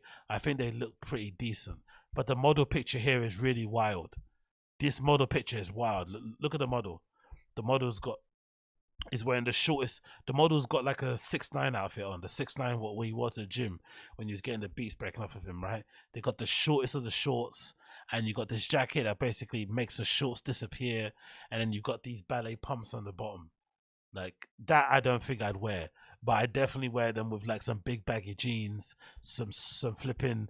I'd go with them to be making really cringy. I'd wear some weed socks, right? Some weed socks all over them, or like a Bob's Burger socks with those crazy patterns on it, with Bob's Burger all over them, and then some big baggy jeans and a big hoodie, and an angry, scoldy face, and you'd look pretty decent. But this outfit is wild, right? Super, super, super wild. I'll definitely be up for it. Imagine me and my massive legs. Imagine me and my Serena Williams thighs in these little short shorts with my fucking chachas out, right? And my flipping ashy ankle and ashy heels, wearing these, plodding the. Because I'm really annoyed, right? I get annoyed when I go to clubs and I wear all black and people think I'm a security guard. If I wore this and went to a club, no one's ever gonna confuse me for a security guard, ever in life. So that might be the only option I have. Take away my all black outfit and put on this nice cream number with a shortish of shorts and my ballerina pumps. I'm gonna look amazing. I mean, I'm gonna look flipping incredible. But yeah, $9.50 for that is crazy, especially when you think, what's the sole saying? Is that a Vibram sole? It's definitely not a Vibram sole. So you're not getting a reinforced sole. You're not getting a reinforced sole. You're not getting anything that crazy. You're just getting some regular ballet pumps. With a black, nothing else underneath them. You know what I mean? Just like a classic one, but you're not getting anything crazy going on there. Let's look at the materials choices here. It says on the listing, it's satin ballerina round toe, top knot, worn out effect, toe on tone insole, black sole, made in Italy, white with a soft cloth. Let's see what the blacks look. They have a picture of a model wearing the black. Let's see if they've made them look nice. Everyone's saying, nah, it's the hard pass. Honestly, this is what you have. This is what being a real fashion fan is with a capital F. You have to put yourself out of your comfort zone. You got to like think about these and how you'd freak them, how you'd make them work with an outfit, right? Maybe a pair of really skinny jeans and some no socks. But look at these. Let's see what the model picture looks like in the black. Have they got this in black? Oh, look at the black picture. Same with the short shorts. They look probably worse in black, to be fair. Maybe if you did buy them, you have to buy them in that turquoise color or this cream. Maybe it's the only way to kind of make it work. But that black colorway looks really terrible, especially the model picture. And I kind of want to see them worn with baggy jeans. I think they look really nice with baggy jeans. Maybe it's just me, but I've got hope for these. In a pair of baggy jeans, they look incredible. But yeah, just imagine my fat ass in these. I think they're gonna look fucking incredible. But yeah, $925 for these is pretty insane, but also I'd imagine it's pretty impossible to find a pair of pumps if you do want to wear them as a guy that are to the specification, because they look a little bit chunky. They don't look as slim. They kind of accommodate a guy's wider foot. They've got a little bit of a bit of a thicker outsole in them, so maybe they would last longer in terms of whatever. But yeah, I kind of like these. I'm not gonna lie, I kind of like these. Again, maybe not for now, but when I start losing the kg and whatnot, and I start getting my buccal fat removed from my face, I think I might have to kind of make it work. And I might have to kind of get on the pod and see her. You know what I mean? You might have to see me doing that thing when I come back, and kind of, I'm back over here making that flipping thing shake out here. You'll definitely see me, and you'll definitely feel me when I come back with my buccal fat removed and I'm down a few kg. You see me out here doing the thing with those on. Watch. Just you wait. Just you wait. You definitely see me out here doing that. I guarantee you definitely see me out here doing that. Moving on from that, what else we got here? Bish bash bosh. Oh, we got to talk about these actually. I'm actually a fan of these, and I think they've already come out, so it's not that big of a deal. And I think they're out available now on Nike sneakers app if you do want to check them out yourself. But it's these absolute bad boys, right? These Nike Air Max 86 big bubbles. These look absolutely beautiful. If you know anything about these, the history of them, so essentially when the Nike Air Max first came out, they were called the 86 or an 87, if I'm not mistaken, of the year that they made. And they initially had this really massive, big bubble on them. And over time, because the bubble is so big and whatever it may be, and they didn't really make them properly out of them. I forgot the bubble material. They pop and burst a lot, so people will be sending them back, and the quality, they have loads of quality control issues. So over time, Nike got worried about these bursting, so they ended up kind of encapsulating the bubble more, so you didn't really have loads of it exposed. Even now, it still isn't that big of a bubble. They've just basically exposed more of it, because this always exists in your Nike Air Maxes, but they just hide it by making the window smaller. But now they've kind of made it a little bit open. But in the actual OG pairs of these from the 80s, the bubble is the hole is super big, and the bubble kind of protrudes out a little bit. But I still do like the shape of these. I feel like for some reason, again, congrats on Nike, because they don't do this often, but I feel like they've reshaped and retooled the upper of these flipping Air Maxes. I feel like before, the Air Max 1 shape was really weird and kind of banana-y looking, whereas I feel like now the shape of these is absolutely nearly, I feel like, perfect, and kind of looks like what you would get if you went and got a vintage pair, because I feel like Nike kind of did wrong by a lot of Air Max fans from back in the day by retroing loads of really legendary Air Maxes like the Air Max Lite, which I'll never forgive Nike for fucking up. But they do have some ones that hit out of the park, like the flipping structure, and then they fuck up another one at the Nike Air Stab. But I feel like they've done this really well, so hopefully in the future we'll see them go back to the drawing board and kind of do right by the Air Max Lite and by the Nike Stab, and actually make them to spec, because I feel like these big bubble ones look sexy and look absolutely incredible, and I can't wait to see these other colorways. We've got this white and red colorway already now, but imagine when they come out in a blue, imagine when they come out with a green, imagine when they come out with a black, imagine when Pata gets a hold of these. Oof, there's so many possibilities on the horizon with these. Atmos, if they end up doing collaboration with these big bubble Air Maxes, it's going to be fantastic. So loads of stuff on the horizon coming forward with these. Lovely mesh tongue, look at that nice suede on the mud guard, looks absolutely incredible. These look really, really flipping nice, and they're still available now, actually, weirdly enough. Again, talk about people being cheap.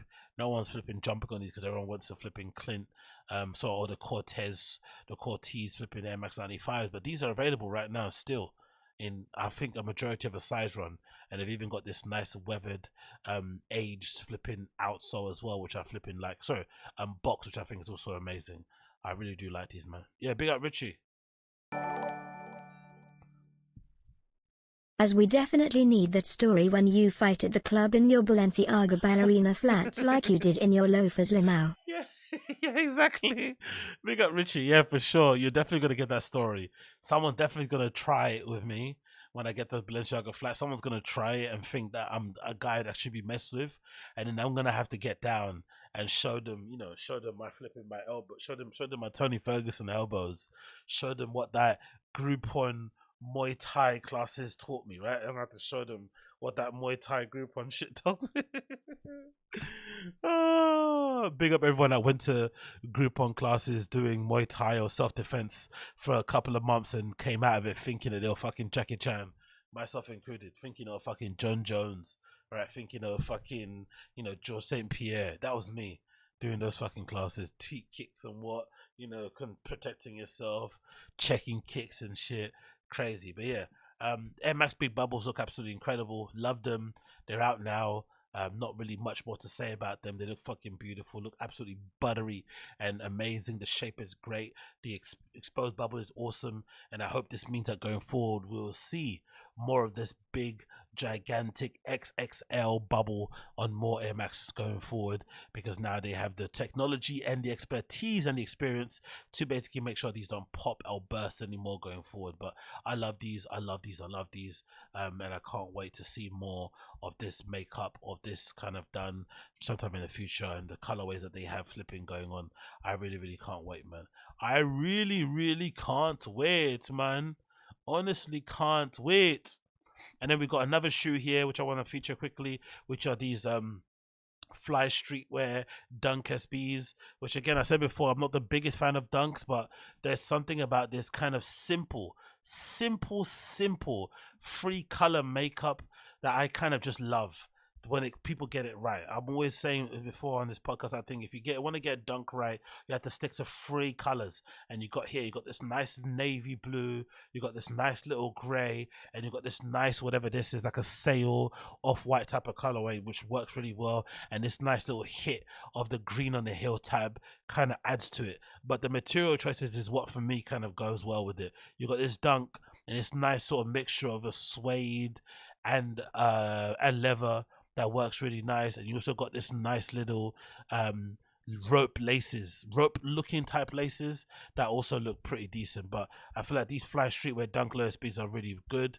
I feel like these are definitely going to be very popular with a lot of people. I feel like the colorway itself, regardless of it being a collaboration, I think a lot of people are going to be down with these. I think these all are kind of a versatile shoe to wear. I'm assuming there might be a couple of extra laces in them that might be able to kind of freak them a little bit more, maybe a green pair of laces or whatnot.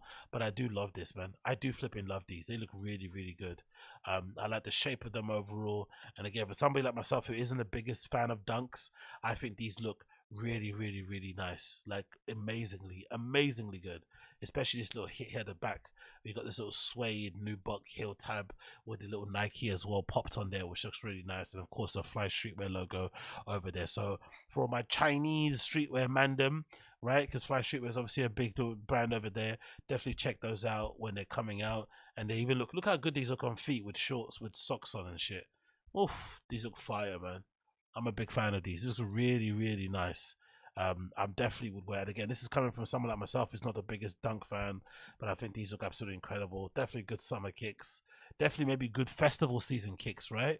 If you want to go somewhere hot, somewhere nice, you know, somewhere in Florida, somewhere in Miami, somewhere in Ibiza, Mykonos, you could put a pair of these on, stunting down the street and whatnot. Yeah, and yeah, living your best life. I love these. These look really flipping awesome. I absolutely love these. Yeah, I think that might actually be a shuttlecock actually. KU, I think that actually you're right. I think that actually might be a shuttlecock. It looks a little bit like it, doesn't it? I'm not too sure. Maybe it is. But the Chinese are really good at that, aren't they? If I'm not mistaken. Aren't they really good at it? Or am I being racist? I'm pretty sure they're really good at that sport. I remember a lot of guys in my school and college that we used to play with were flipping amazing at it. And look at this little staple design here at the back of the swoosh. That looks flipping beautiful. I love that. Oof, I love these. Me, I'm a fan. Me, I'm a fan. So many shoes out there, so many stuff to buy, and so little time. So next on list here, we have the GOATs, the greatest ever sneaker collaborators that ever existed. Do your Googles and Google Atmos and Nike and go on Google image search and you'll see a whole plethora of amazing collaborations that Atmos has done with Nike from back in the day that have been perfect and amazing. Now it looks like Atmos has decided to lend their expertise. Atmos, again, is a legendary Japanese sneaker store, basically, you know, that was instrumental in kind of pushing some of the exclusive co.jp colorways of Nikes back in the day. Some legendary ones that I ended up having in my collection, especially the Air Maxes and some Huaraches and whatnot. But now they decided to lend their expertise on probably the most popular sneaker model out there. Aside from Nike, I feel like this might be the most popular model that people are wearing out there, because I feel like I've seen more Salomons in the last few months than I've ever seen in my entire life. Like I've seen everybody wearing them, and it's not even like regular hipsters. I'm seeing people go into the gym wearing these fucking shoes, which is absolutely crazy. But Atmos have decided to lend their expertise on the Salomon XT-6s, which everybody's kind of, you know, rabbit and going crazy over. I can imagine they probably sold out in loads of shops, but I pretty much like this colorway and this sort of makeup that they've kind of got on the XT-6s.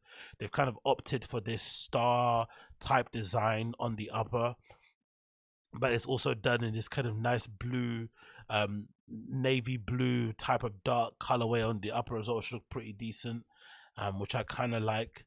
But I don't know, man. I'm just a little bit bored of the Salomon XT-6s already, and they haven't been out that long. You know, it feels a little bit dead to me personally. I'm not really the biggest fan of these at all in the slightest. The shoe. It kind of feels like they've already been killed. It kind of feels like to me like this feels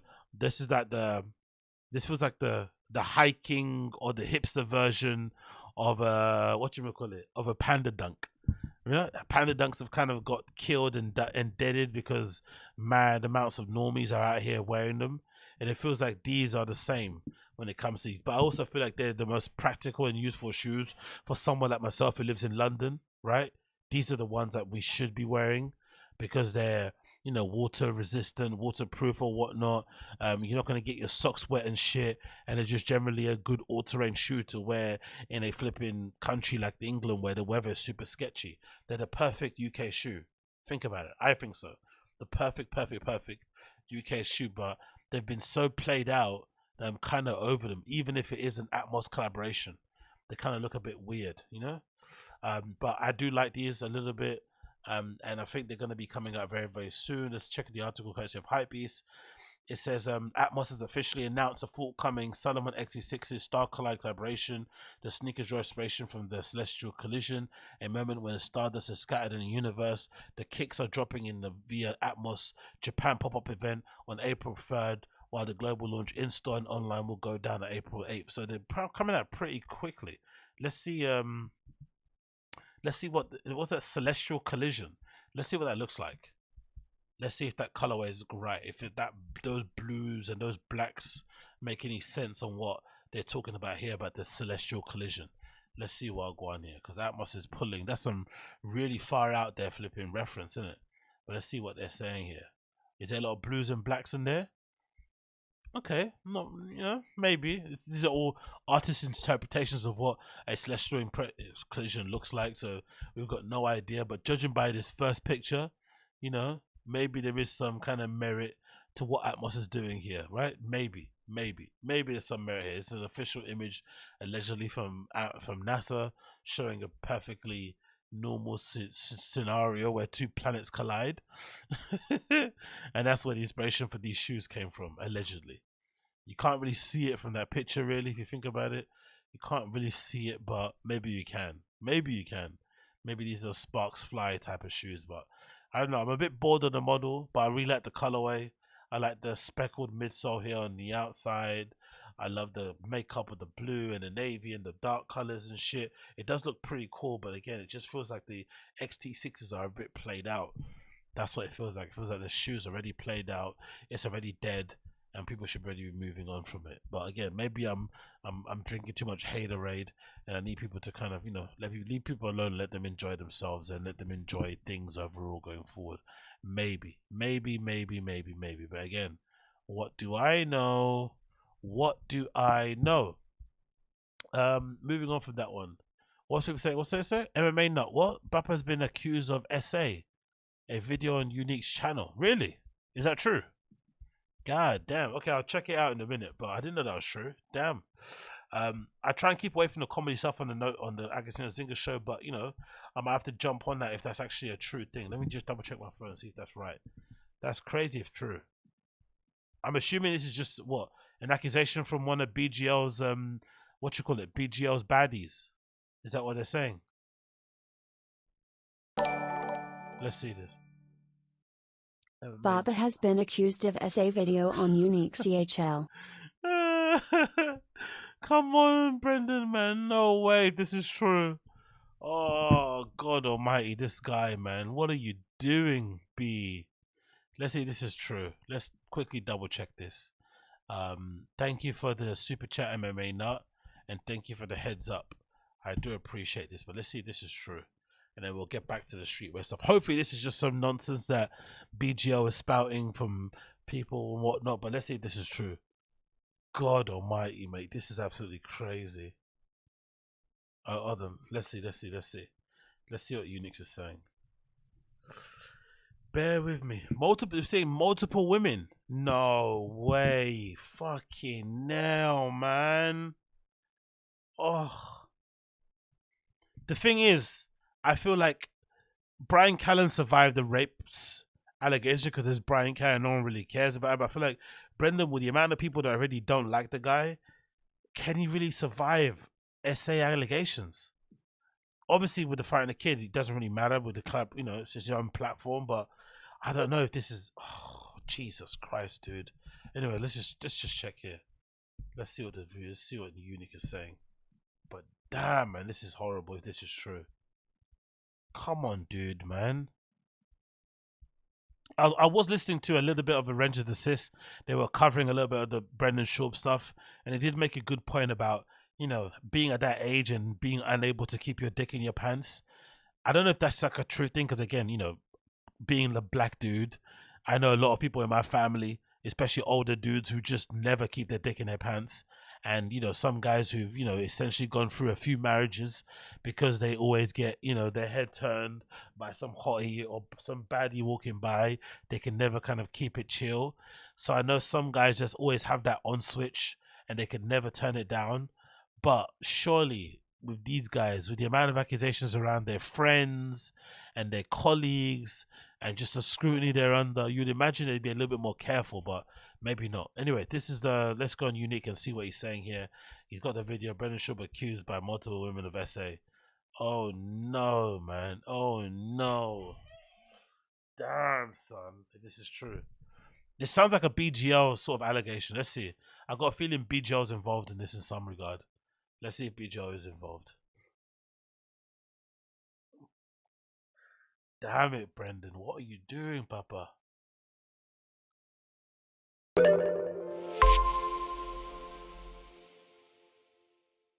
And then they came for Brendan Schaub. So everyone in Schaub's crew has been accused of crimes by lots of women. And I always wondered, you know, it's kind of odd that, you know, Dalia and Callan, but no one ever accused Schaub. Well, it seems now that has changed. So I'm going to read this to you and then explain what happened here. So this blind item's revealed. This A-list comedian / accused joke stealer. So hold on, this blind items thing, what is this? Is this like this website is like what's that site? This is like that docs what's that Mew docs? What's that site that people send in sites? They send in like anonymous tips on their celebrities. What's that thing called again? Dukes de Moire, Dukes, or something like that. Is that what this blind item is? We can't really take this as kind of real if it's just somebody sending in some random message, innit? This sounds, I don't know. And this is why Yew Neeks got sued, isn't it? You know what I mean? He needs to be careful because this is just some random person sending in some random nonsense. Like, this could be anything. This could be completely made up. I don't know if this is actually legit, but anyway, let's continue. I don't know about the A-list comedian thing, but the accused joke stealer thing I'll go with. Has a new wave of accusations from multiple women who say he assaulted them. He just laughs it off like it's no big deal. And that person is Brendan Schaub. So, what this site is, this is the site that said multiple women have accused Harvey Weinstein of this. And then Harvey Weinstein got outed. This stinks of BGL. That guy is a legitimate psychopath. Legit. And he clearly hates Brendan to his core. Like, he despises Brendan Schaub. And it wouldn't surprise me if this is him going out on a real Hail Mary kamikaze type, if I go down, everybody goes down type of thing. This sounds a little bit, this sounds like something BGL would do. They also got Cosby. They got Kevin Spacey. This specific site. So when they say he laughed it off, meaning women have come forward, they have gone to people to tell them Brendan Schaub has assaulted them, and those people are compiling all their stories, and a call has been made to Brendan Schaub to get his side of the story, and as this blind item says, he just laughed it off. probably saying, of course it's not true. It's not a big deal. This post didn't say that though. Why is Unique adding stuff? This post doesn't say they called him. This post doesn't say he laughed. Like, this post doesn't say that. This post says an A-list comedian. Brendan isn't A-list, number one. He's not A-list. He may be a joke stealer, but he's definitely not an A-list comedian. No one would say that. Maybe A-list podcaster, you could describe it that, but not A-list comedian.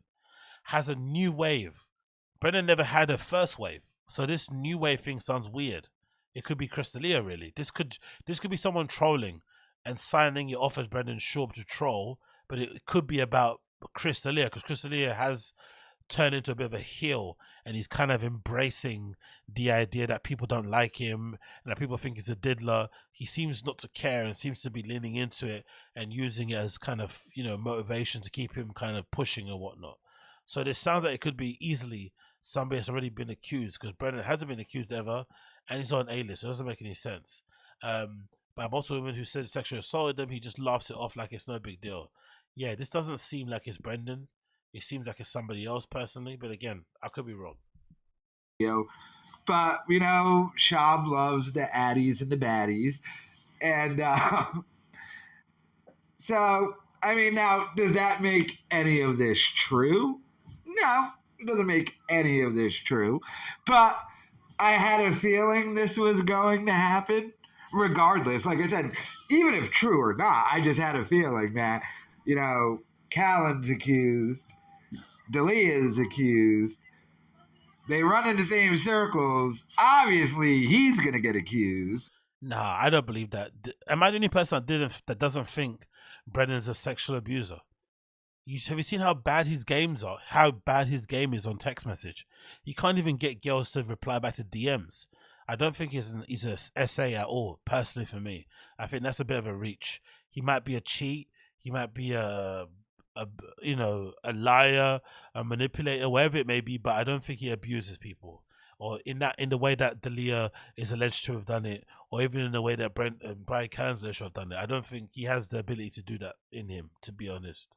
Again, and he's just, doesn't have the game or the charm to seduce women in any way, shape, or form. So I think this is a big stretch. I don't think Brendan's an essay at all. He's a lot of things, but I wouldn't put essay on Brendan's jacket, personally. And it seems like that is what is happening. So I would say probably within the next month and a half, you're probably going to see an article, most likely the LA Times, in which a reporter comes forward and says multiple women, probably 2 or 3 women, have accused Brendan Schaub of doing something. And then their stories will be listed in that article. The women will be anonymous, because the only person who wasn't anonymous was Callan's accuser, but that was from back in the day, and now he ended up suing them, then dropping the lawsuit. They started a GoFundMe, whole crazy thing. But so Schaub joins the list of the accused.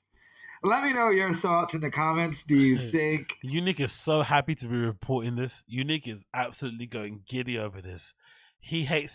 Unique probably hates Brendan just as much as BGO does, it sounds like. He really wants this to be true.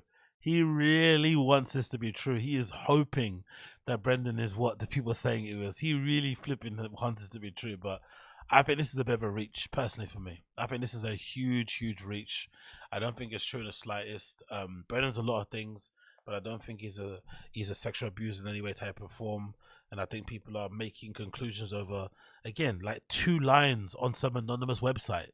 That could be anybody, but it smells like BGL. It smells like Head and Shoulders. It smells like Mufasa conditioning.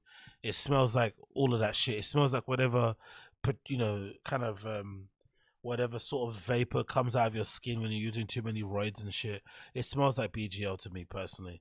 And also it'd be something that he would definitely do, because he clearly hates flipping Brendan. But I feel like, Unique is taking this and running and making some weird conclusions. And considering he got sued and shit for doing for making fun of the guy, he has to be careful, man. You just got to be careful, because this could blow back in his face. So you just need to relax. But I don't know. I feel like this is a bit of a reach. I don't think none of it, what they're saying, is true or makes really any sense, personally. But again, I could be wrong. and we just play it out and see how it kind of rolls as it develops and as the story kind of continues, you know, in a news cycle. According to some of these guys, they say it's going to be flipping all over the place. LA Times, which I think is a bit of a stretch again. If the LA Times couldn't take down Chris D'Elia or Brian Callen, who I think have a bigger profile than Brendan, I don't think he's going to be in any trouble, to be fair. So maybe I'm in a minority here, but hey, we continue. Then, of course, I wanted to touch upon these because I've been mentioning before. There's a heinous and disgusting shoe that's now on the flipping market that I feel like should be burned or thrown into the middle of a freeway or thrown under the bottom of the ocean. Look at these absolute monstrosities, right? Look, it never ends. Nike know how to, if one thing Nike know what to do is to bleed and to rinse and to flipping destroy any legacy or any kind of hyper trainer has to death. Like, they know how to do it. And this is another good example of it. Look what they've done to the Panda. They turned it into a Dunk Mid, the worst dunk ever. If you're going to wear dunk, you wear low or high. You don't ever wear mid. Same with Jordan 1s, actually. No one should wear Jordan 1 lows. They're horrible. But since Travis Scott made a few good ones, everyone's jumping on them. But, you know, Jordan 1 lows look cheap and horrible. Look at people run out of money to buy the highs. They just bought the lows. I fucking hate them. I think they just look awful personally. Same goes for this mid dunk thing. It's just disgusting. Considering all the... Yeah. And then considering again how much this shoe's kind of been blasted and rinsed all over the place, to do this is just too much personally. It feels like, to put this kind of shoe that everyone kind of loves and, you know, is kind of wearing again, to stick this on a flipping Dunk Mid. No, thank you. I flipping hate these. I really do. I'm not a fan of these in the slightest. I think they look absolutely horrendous. And yeah, not a fan. No way, shape or form. Me no want nada. I don't want any of this at all. These Panda Dunk high mids. I wonder what it is about this makeup that people just love them. Maybe it's the black and white nature of it. I don't really know, but there's something about this shoe model that just seems to captivate normies out there for some reason. But it looks really horrible. Horrible. No fan of these in the slightest, but again, they're due to probably coming out very soon. Let's see what the update is. Get ready as Nike Dunk Mid hits the shelves on April 11th via Nike and selected retailers at a price of $115. For more information, the canvas sneaker ahead of its launch. Dive deep in the literal coverage here. Okay, cool. Coverage of it there. It's a denim dunk. It's sort of suede, my bad. But yeah, pretty decent, pretty crap. Not really for me in the slightest. And yeah, I would legitimately burn them. I hate flipping Solomons. I've got to be honest, man. Everyone's catting it. Everyone's wearing them. It's just too much. It really is just a little bit too much. But hey, what do we know? So, that is the BALENCIAGA Show episode number 659, actually. That has been the show. Hope you have enjoyed the show so far and you loved every minute of it, because I have. This has been the BALENCIAGA Show episode number 659. If you like what you see, please smash the like down below. If you want to come back and join me, of course, please make sure that you subscribe, and you can join me for another episode of the show. Of course you can. And if you want more information regarding myself, you can click the link down below in the description and see all the stuff that I've been up to and whatnot down below. That would be also greatly appreciated. But regardless about that, hope you have enjoyed the show so far. Thank you for tuning in. It's been a pleasure, never a chore. And I will see all of you guys again very, very, very, very soon. I hope I will see you again very, very soon. Take care, everybody. Be safe and stuff. And I'll see you again soon. Peace. Big up Richie, big up everybody. Big up everybody hanging in this group chat as well. I appreciate all of you. And I'll see you guys again very, very soon. Bye.